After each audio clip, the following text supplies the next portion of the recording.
السلام علیکم ورحمۃ اللہ۔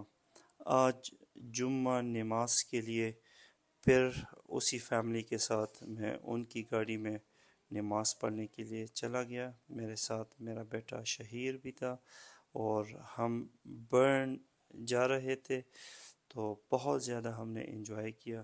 جمعہ نماز کے لیے تقریباً ہم 15-20 کلومیٹر کا فاصلہ طے کرتے ہیں، تو پاکستان کے مساجد آپ کو یاد آ جائیں گے، کیونکہ وہاں پر ہم گھر سے نکل کر ہی مسجد چلے جاتے ہیں اور یہاں پر اکثر مسجد بھی نہیں ہوتے۔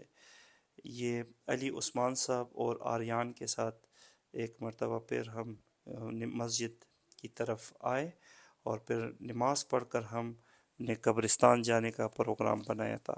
علی عثمان نے بتایا کہ یہاں پر میری امی، میرے بھائی، ہمارے بچے سب جتنے فوت ہو جاتے ہیں وہ یہاں پر دفن ہوتے ہیں۔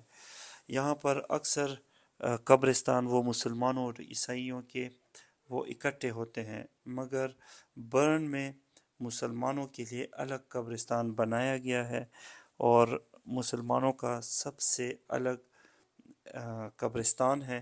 یہاں پر صرف مسلمان ہی دفن ہوتے ہیں۔ تو ایک اور شہر ہے برن کے قریب، تقریباً 1 گھنٹے کے فاصلے پر، جس کو تون کہا جاتا ہے۔ تون میں بھی مسلمانوں کے لیے الگ قبرستان کی جگہ ہے۔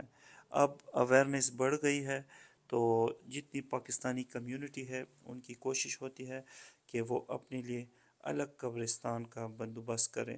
جب یہاں پر کوئی فوت ہو جاتا ہے تو پہلے سے انتظامیہ کو خبر دینی ہوتی ہے اور قبر بھی مشین کے ذریعے کھودی جاتی ہے۔ قبروں کو بھی انتہائی خوبصورت بنایا جاتا ہے۔ یہ تمام پودے قبروں پہ لگانے کے لیے رکھے جاتے ہیں۔ لوگ آ کر اس کو خریدتے ہیں اور جو ان کے والدین، رشتہ دار، بھائی، دوست، احباب فوت ہو جاتے ہیں پھر وہ قبروں پہ لگاتے ہیں۔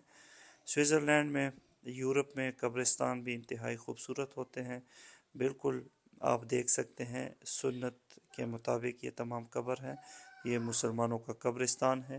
ہم نے دعا کی تمام مسلمانوں کے لیے اور مجھے بھی بہت اچھا لگا کہ میں تقریباً 8-9 مہینوں کے بعد قبرستان آیا اور تمام مسلمانوں کے لیے میں نے دعا کی۔ میرے بھائیوں، باہر آ کر آپ کو احساس ہوتا ہے کہ ہمارے قبرستانوں میں کس طرح ہم اپنی میتوں کو دفن کرتے ہیں اور باہر یہ عمل کتنا سخت ہوتا ہے۔ آج مجھے یہ احساس ہوا کہ اپنوں کے ساتھ قبرستان اکٹھا ہونا بھی کتنی بڑی نعمت ہے اور مسلمانوں کے درمیان رہنا بھی بڑی دولت ہے۔